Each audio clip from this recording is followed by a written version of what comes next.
Boxing King Media, powered by BYD. We're at the Goodwood Festival of Speed. Bit of a mouthful.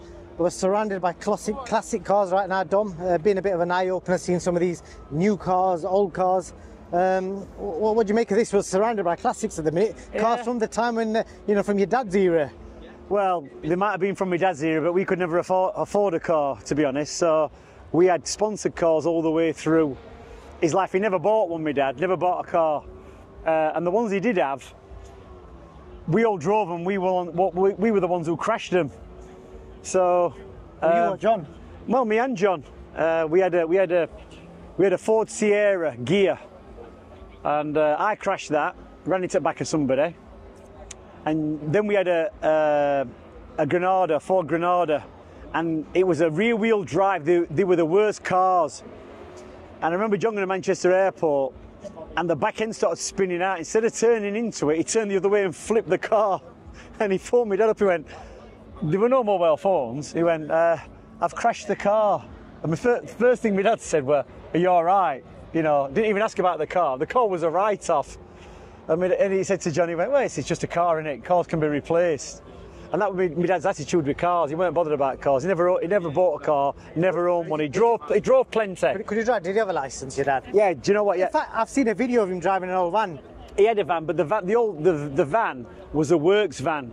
He worked for a company called Starting Point, Sheffield Starting Point, what taught delinquent kids how to garden.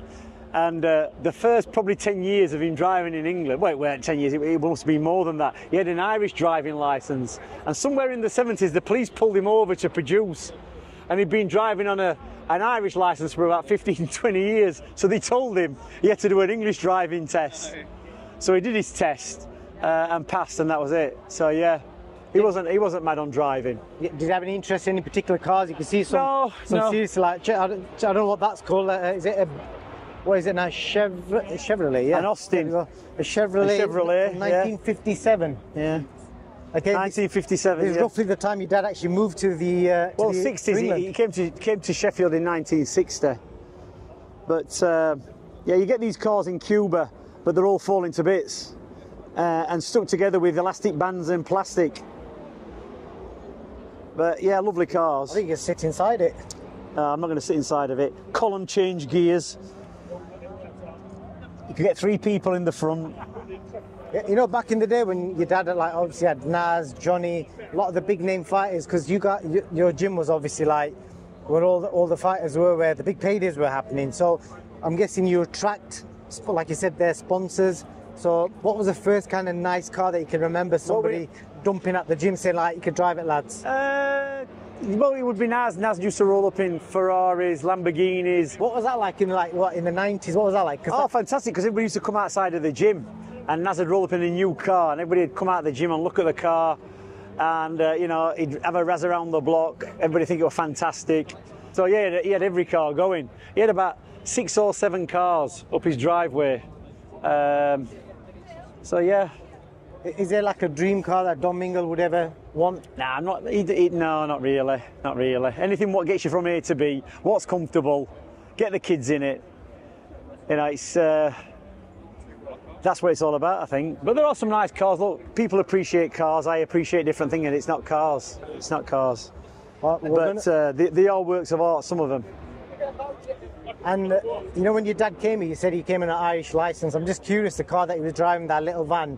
Well, the first car, the first vehicle that he ever owned was a VW camper van, and it was my uncle's. And when my uncle got rid of it, he sold it to my dad, and we had that for a few years. And he's always drove vans because it was always part of his work. And we had a Ford Transit van for the gym. I can even remember the registration, PAK 401R. That was it. That was a reg, and it was a blue. Old style 1970s transit van, and that lasted for years with the gym. The first car he actually ever had was a sponsored car. It was a Peugeot. He had a few Peugeots sponsored by Peugeot in Rotherham, Derek G. Pike, and then he had Skodas because he knew the guy who had the Skoda garage in Sheffield. And he used to come and train at the gym, and he used to sponsor my dad's Skodas, and it was really reliable cars they were. So yeah, so it's always been sponsored cars, and that was it. The last car he had was a Skoda. I know your dad was into DIY and stuff like that. I'm just imagining what he must have been like. Did he fix them himself as well? If something went wrong? He could no idea about cars. No, listen, my dad knew about boxing, digging trenches, laying footings for foundations, and carrying a hod, and organising people, and obviously boxing. That's what he was. He was a grounds work, worked on building sites, ganger, foreman.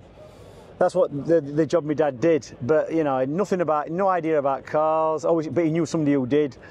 And to be honest, he didn't really do much DIY. He did gardening, he did foundation laying, digging trenches. You know, typical Irish stuff, what they all brought over to do. Lay pipes, groundworks. Shoe cobbler, you forgot shoe cobbler. Oh, he did cobbling, he could do cobbling, and he could do hair cutting as well. He used to cut people's hair on the building sites every Friday, trim their hair up. He had all the barber equipment, scissors, you know, shavers, everything. So yeah, he turned his hand to everything. Awesome. What we're going to do now, Dom, we're going to go across to the BYD stand. We're going to give people a bit of a tour of some of the cars they've got on display, and the U9 and the U8.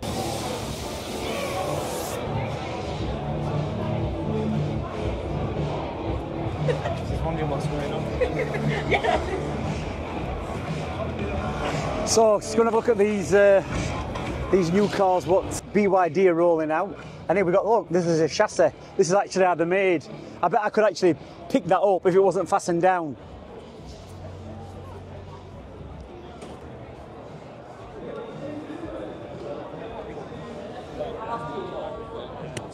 Nothing to it. Absolutely nothing to it. It's all in the technology. Lightweight. Who would have thought cars would have come to this? And this is the one that I'm driving, the Seal. What a car. Hey there. Sorry.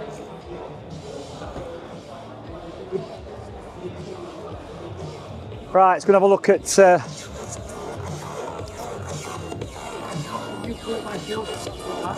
yeah, new 4x4. I think I might be having that one next for a month or two. But it's perfect family car, plenty of space in the boot.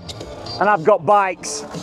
Get the roof rack on, get the bikes in it, on the top of it, perfect.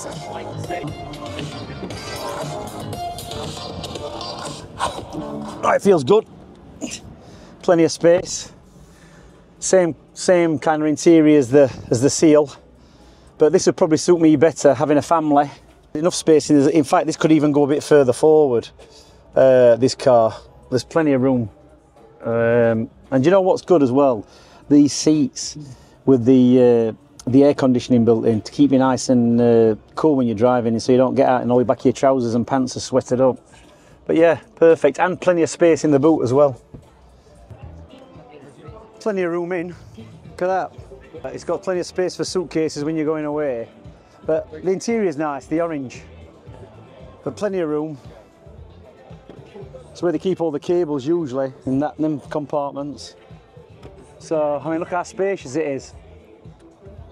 Tremendous. The Yangwang U8. So, this is a big thing. Look at this. The size of this. I like the colour. I'm going to try them all. I think I get a month at a time, but James Bond car, innit? Coming out to see, but one that properly actually works. So, imagine getting the kids in this, driving along a country road and then just turning off into a bit of a pond or a lake and going straight through it and floating. They'd be impressed, wouldn't they? So, I mean, at first looks, it looks like some kind of McLaren. Well, imagine driving through Sheffield in that, with the fin on the back. I think this young lad's locked himself in it. Parents are trying to get him out. So this is the Yangwang U8 1400 brake horsepower. I'm going to get in it now. It's got the kind of doors I like. Well, you know what? They're all good colour matches, aren't they? It's like the orange, this purple. It's like a different colour. I mean, this is more like, what would I say, like a plum colour or whatever. Aubergine. I think that's what it is, aubergine. But there's a button on here somewhere to close the door. It's up here somewhere. I've seen somebody pressing it somewhere. Who knows? On the door. Do you like it? Yeah. It's very good. Here, sit on this side. I'm getting out. Let's have a look.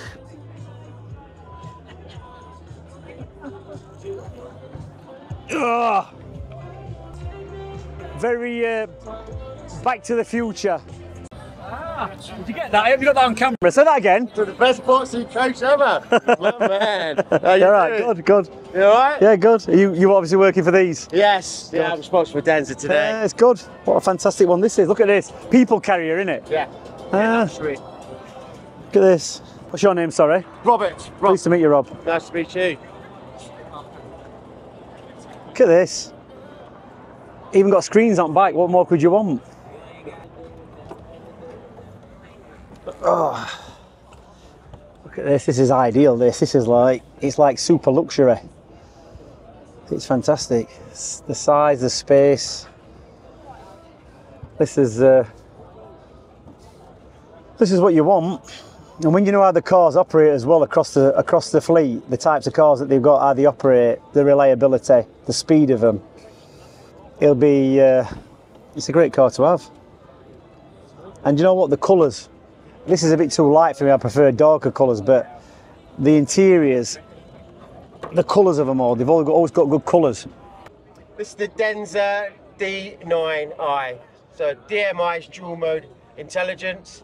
It's a hybrid car. It's more electric than it is petrol. Combined range of 646 miles. So if I'm rocking up at an event in this, what are people going to think? They're going to think this is the man travels in style. That's what I need to be. This is a luxury car. Very high end. See, we've got its own fridge. Fridge? Fridge. Okay, let's have a look. Oh, perfect. Down okay. there. Got iPhone chargers. And the thing is, if you're a bit stressed, you can sit on it and you get a massage. Absolutely. Massage in 3 different ways. So basically, if you want to get away from the kids and the missus at the weekend, this has got the complete bag of tricks. You can take it somewhere remote, set yourself up, get your little tent in the back if you want, get your food, disappear, and you're in the lap of luxury. That's the one, yeah. Well, thanks for the breakdown. You're more than welcome. Thank you. Hello.